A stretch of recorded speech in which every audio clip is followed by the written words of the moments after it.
All right, if you could start off by saying and spelling your first and last name and giving us your title. This is Monty Fritts. I'm the Tennessee House Representative for District 32, which consists of most of Roane County and about half of Loudoun County. All right, so why don't you kind of just start off with what some of your priorities are this upcoming session, which I believe starts on the 9th. It does, yes, sir. I have several areas of interest moving into this year, and some are carryovers from last year. Areas of interest. Protecting life, innocent life, is certainly at the top of my list and our constituents' list. Establishing and beginning an implementation of a Tennessee energy policy to help bridge the gap to the nuclear renaissance that's taken place in the state of Tennessee and around Oak Ridge. Addressing the illegal alien issue and human trafficking and drug trafficking issue in the state of Tennessee is very high on my list. Addressing the constitutional misalignment between our Tennessee law and in areas regarding the Second Amendment. Much in reference to recent court cases, Supreme Court cases, Heller, McDonald, and Bruin, to take a look at the way some of our code is written and even the misalignment of gun-free zones and the impact that could have on our public safety. And then finally, several other areas, but I'll limit it to just the 5 that I'd sent you earlier. Some additional tax relief for groceries for Tennesseans. I got so much feedback over the past few months of how helpful the 90-day tax-free time on groceries was to working families in Tennessee, to all of us, because it applied to everybody. But I think there's more that we need to do there next year, and certainly the way that Bidenomics have impacted every Tennessean's pocketbook. This is a way that we can help increase the buying power of those deflated dollars.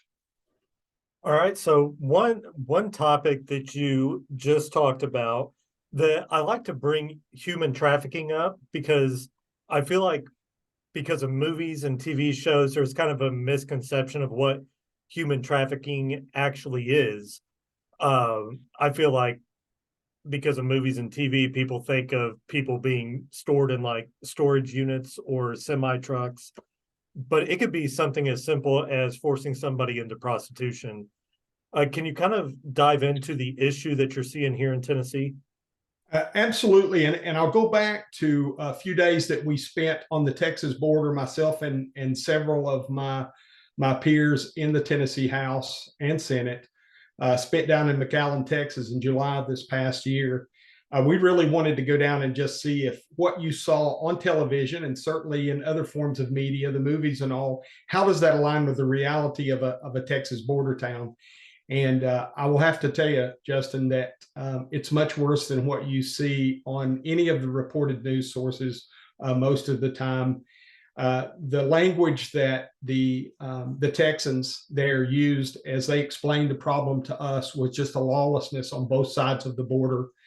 And that human trafficking of selling children, adults into the sex trade, or even into just forced labor.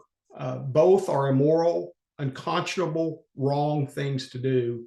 And unfortunately, what we've allowed to take place, the federal government has allowed to take place at the southern border, has increased our risk of that all across the 48 states. And I'm of the mind that we need to do some things to stiffen the penalties for those that are engaged in those type of activities and provide an even greater deterrent for the practice of those immoral behaviors in the state of Tennessee. All right. And so with the human trafficking, when you went to the border, were you kind of shocked? I was. I'll speak just for myself. We met with a gentleman there that was responsible for the water district in McAllen, Texas. McAllen's a city of about 140,000 people. And I was curious as to why we were going down to the Rio Grande to look at the water intake. And quite honestly, it was one of the more graphic parts of the visit. Um, this gentleman showed us where that a fence had to be constructed across the intake from the Rio Grande River, where McAllen gets its public water supply, to prevent the bodies from being drawn up into the water intake for the city. So many people are being trafficked across that river forcibly, some by their own volition, but many forcibly, that they drown in the river and were being caught up in the public water supply. We saw ranches as we drove down. I actually drove down to McAllen, and we saw what we thought were just abandoned ranches. A retired sector chief with Customs and Border Patrol had explained to us that in many cases, the cartels, the South American cartels, Central American cartels, would go into Texas, find a piece of real estate, and demand that the owners vacate so that they can use it for illicit purposes. And they told us that this was happening in the state of Texas, here in the United States. Again, unconscionable things. I would close that thought with this. I would suspect that most of the people in McAllen, Texas, because there are relatives on both sides of the border, there are 11 bridge crossings between McAllen, Texas, and Mexico, and a very robust legal trade that takes place in those border crossings, to include family members that travel back and forth, moms and dads and cousins and aunts and uncles and so forth. And so lots of the people, if not the majority of the people in McAllen, Texas, speak Spanish and English, and lots of the people, certainly there in that part of Mexico, speak Spanish and English. But I was surprised to hear that one of the top languages that those people in McAllen needed to deal with the illegal aliens that were coming across the river was Chinese. We met Russians in the intake center that we were taken to. We saw people from all continents. I didn't see any Chinese nationals that day, but that should shock us that our border is so wide open, that we have people fleeing across and then being distributed all across these United States. It is an economic impact that Tennesseans should not have to bear. There is a potential of an electoral impact as this lawlessness, as our Texas friends described on the Texas border, permeates itself through the illegals into the 48 states. It drives other behaviors. Just 2 weeks ago, the Tennessee Star had reported that a Tennessee Department of Safety employee had pled guilty to selling identifications, driver's license, birth certificates, and et cetera. This is something that all states have to be engaged with. Yes, it is certainly the responsibility of the federal government to enforce that border policy, but we states can't sit idly by awaiting them to do something. We're going to have to act for the welfare and the safety of Tennessee citizens. All right. And the other topic that caught my attention is the protection of innocent life. Can you kind of dive into that? Yes, sir. I think that it is certainly a responsibility of government to protect those that are most vulnerable, and certainly there are none more vulnerable than those children that up until a few years ago, even here in Tennessee, we were aborting. The numbers that I have seen in 2020, there were 10,850 abortions committed in the state of Tennessee. To me, that's unconscionable. There will be folks, I'm sure, that want to, for some reason, either profit or ideological drivers, that want to bring abortion back into the state of Tennessee. And I, for one, am going to stand firmly against that.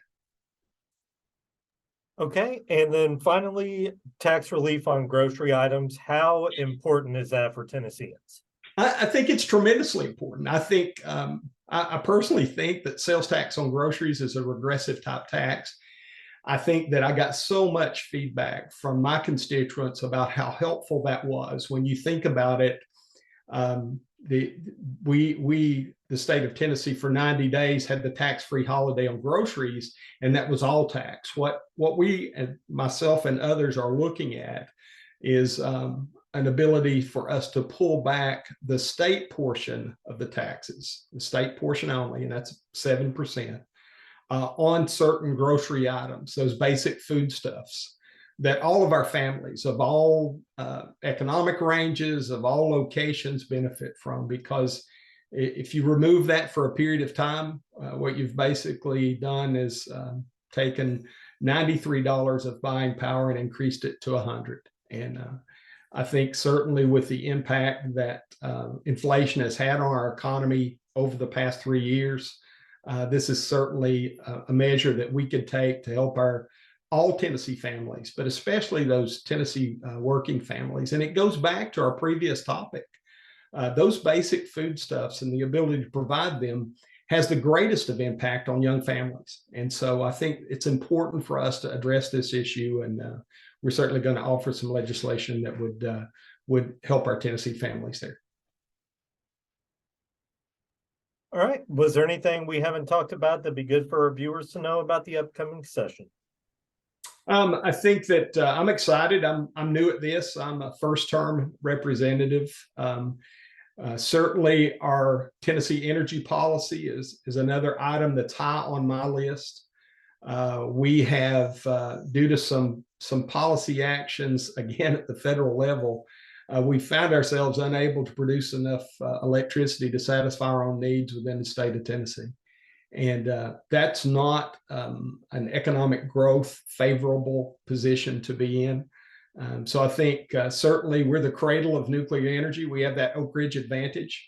I think that we're going to be a key player, if not the primary player, in a nuclear renaissance to bring about the small and micro modular reactors to help bridge the delta of how much electricity we need and how much we're currently producing. But we want to get ourselves to the table as Tennesseans and be part of that decision-making process. So we're working on some actions and some policy type thoughts that would help us get to a point of having a greater say in how we produce energy and electricity in the state of Tennessee, and how we can have a Tennessee first policy with that. All right. And you said that this is your first term? It is, yes, sir. So what, I'm trying to think how to word this. What did you do before this, and how was that transition? Several things. I was a soldier once upon a time. A couple different time periods back in the early 80s. I joined the Army and then re-enlisted again in the early 2000s when we decided we were going to go into Iraq. Most of my working career, was spent in the nuclear production realm. I spent 28 years at the Y-12 National Security Complex. I was a director of operations up at Nuclear Fuels in Irwin, Tennessee for a period of time. And then during the Trump administration, I was an office director for programmatic work with the United States Department of Energy and NSA. Retired, never had really given a whole lot of thought to getting into politics, but the opportunity presented itself. And so I'm really trying to take some of those things that I've learned along the way and apply them in the political arena so that this great state of Tennessee that we call home can continue to be a free and prosperous place. Well, and for you, what is so rewarding about politics?